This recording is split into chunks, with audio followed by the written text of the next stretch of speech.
అందరికీ నమస్కారం. ఈరోజు మనం చెప్పుకునే కథ మీకు నచ్చినట్లయితే ప్లీజ్ లైక్ చేయండి, షేర్ చేయండి. మరిన్ని మంచి మంచి కథల కోసం మన ఛానల్ని సబ్స్క్రైబ్ చేసుకోండి. ఒక నిరుపేద తండ్రి, 3 కుమార్తెలు, 3 కోరికలు. పూర్వం ఒక పల్లెటూరులో రామయ్య అని ఒక నిరుపేద రైతు ఉండేవాడు. రామయ్యకు 3 కూతుర్లు. రామయ్య తనకున్న దాంట్లోనే 3 కూతుర్లను ఎంతో అపురూపంగా చూసుకునేవాడు. ఒకరోజు ఎద్దులను అమ్మటానికి సంతకు బయలుదేరాడు రామయ్య. తన 3 కూతుర్లను పిలిచి, నేను సంతకు వెళుతున్నాను, మీకేం కావాలో చెప్తే తీసుకొస్తాను. పెద్ద కూతురు ఎరుపు రంగు చీర కావాలి అని, రెండవ కూతురు నీలిరంగు చీర కావాలి అని అడిగారు.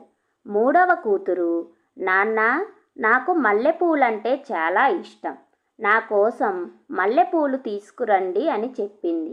తీసుకొస్తానమ్మా అని చెప్పి రామయ్య సంతకు బయలుదేరాడు. సంతలో ఎద్దులు మంచి బేరానికి అమ్ముడుపోయాయి. రామయ్య సంతోషంగా కూతుర్లు అడిగిన చీరలు తీసుకొని మల్లెపూల కోసం సంత మొత్తం వెతికాడు. వర్షాకాలం కావడం వల్ల మల్లెపూలు ఎక్కడా దొరకలేదు. కూతురు ఎంతో ఇష్టంగా అడిగిన మల్లెపూలు దొరకలేదని బాధగా ఇంటికి బయలుదేరాడు రామయ్య. రామయ్య ఇంటికి వెళుతూ ఉండగా దారిలో నల్లగా మబ్బులు మూసుకొని వర్షం పడటం మొదలయింది.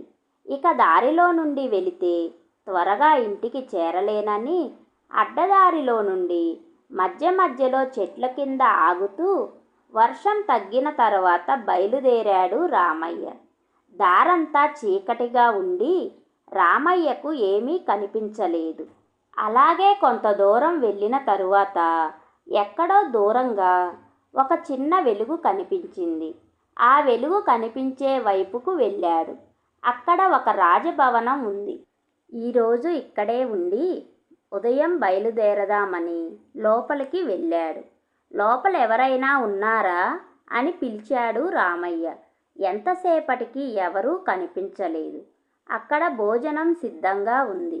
రామయ్య తన తడిచిన బట్టలు పిండి ఆరేసుకొని అక్కడున్న వేరే బట్టలు వేసుకొని తృప్తిగా భోజనం చేశాడు.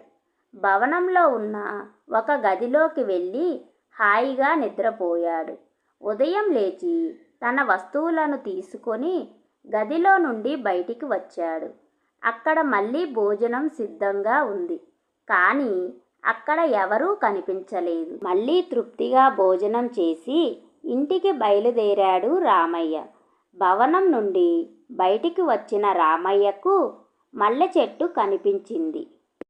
తన కూతురికి మల్లెపూలు తీసుకురాలేదని బాధపడిన రామయ్యకు మల్లె చెట్టు కనబడగానే చాలా ఆనందపడి కొన్ని మల్లెపూలు కోసుకున్నాడు. మల్లెపూలు కోయగానే జరజర అని శబ్దం వినిపించింది. ఈ శబ్దం ఏమిటా అని అటూ ఇటూ చూశాడు.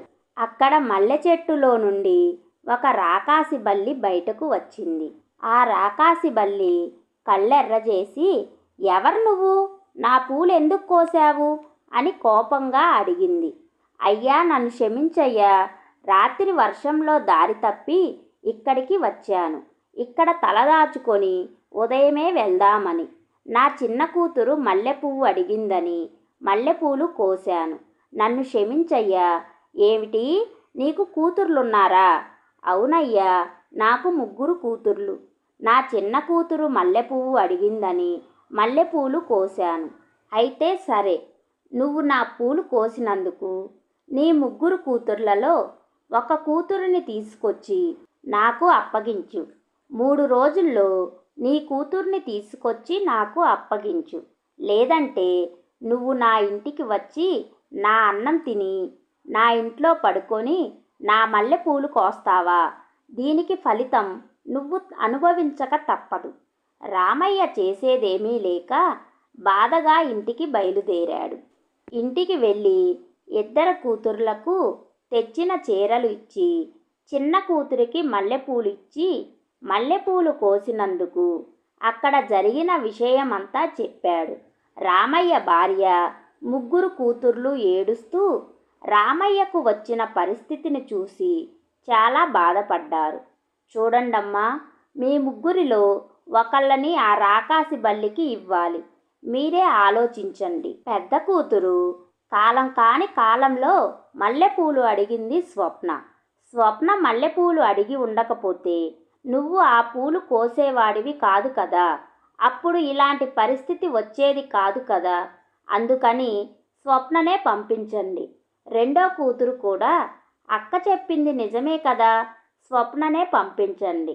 అక్క మాటలకు స్వప్న ఏడ్చి, నా వల్లే కదా నీకు ఈ కష్టం వచ్చింది. నువ్వు బాధపడకు నాన్న, నేను వెళతాను అక్కడికి, నన్ను వదిలిపెట్టిరా అని చెప్పింది స్వప్న.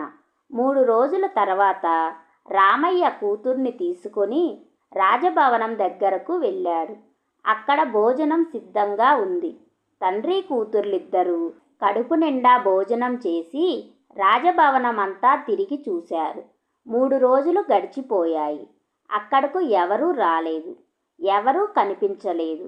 రాజభవనం బయటికి వచ్చి స్వప్న మల్లె పువ్వును కోసింది.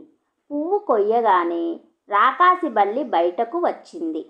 తనని చూసి భయపడకుండా చూస్తున్న స్వప్నని, నీ పేరేంటి అని అడిగాడు. రాకాసి బల్లి చూడడానికి భయంకరంగా ఉన్నా తన గొంతు మాత్రం ఎంతో సుందరంగా ఉంది. నీకేం భయం లేదు, నువ్విక్కడ హాయిగా ఉండవచ్చు. రాజభవనంలో అన్ని సౌకర్యాలు ఉన్నాయి. నాకు తోడుగా నువ్వు ఇక్కడే హాయిగా ఉండు. రామయ్య ఏడుస్తూ కూతుర్ని వదిలిపెట్టి వెళ్ళిపోయాడు. ఆ రాకాసి బల్లి మల్లెపువ్వు కోస్తేనే బయటకి వచ్చేది, లేదంటే కనిపించేది కాదు.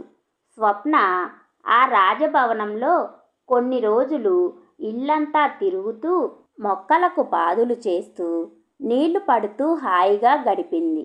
ఒకరోజు మల్లె చెట్టు దగ్గరకు వచ్చి మల్లె పువ్వు కోసింది. రాకాసి బల్లి బయటకు వచ్చింది. కాసేపు కబుర్లు చెప్పుకున్న తరువాత, ఎందుకు అలా బాధగా ఉన్నావు? మీ అమ్మా నాన్న గుర్తుకు వచ్చారా? నువ్వు బాధపడకు. రేపు అమావాస్య వెళ్ళిన తరువాత మీ ఇంటికి వెళ్ళిరా. కానీ 3 రోజుల్లో తిరిగి రావాలి.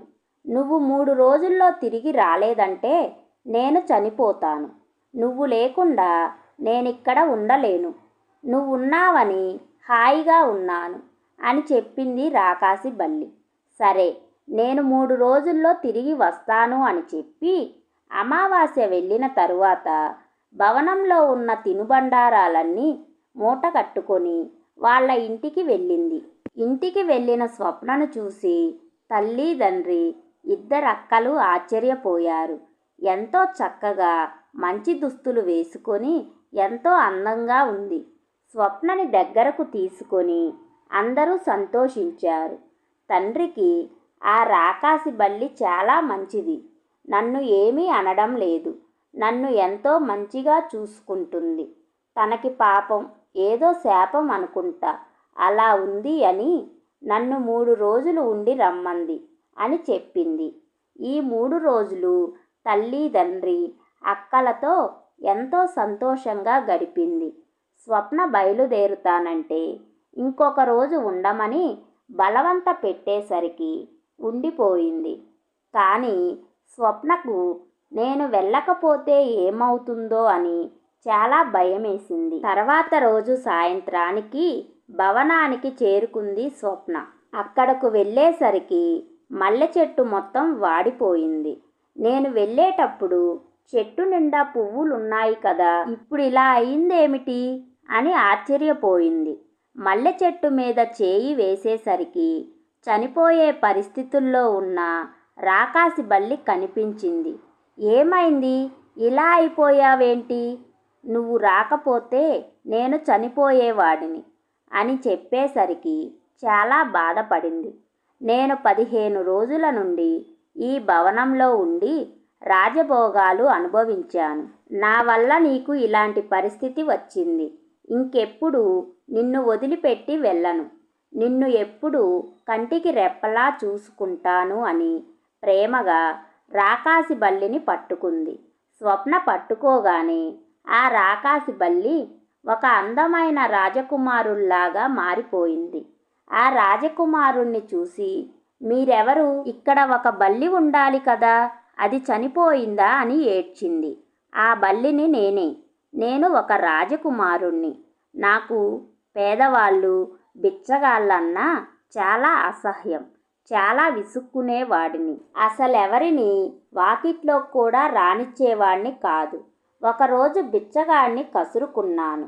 నేను నిన్ను శపిస్తున్నాను. అందరూ నీలాంటి మనుషులే. నువ్వు రాజకుమారుడివి కాబట్టి నీకు అన్నీ దొరికాయి. నేను బిచ్చగాడిని కాబట్టి ఇలా ఉన్నాను.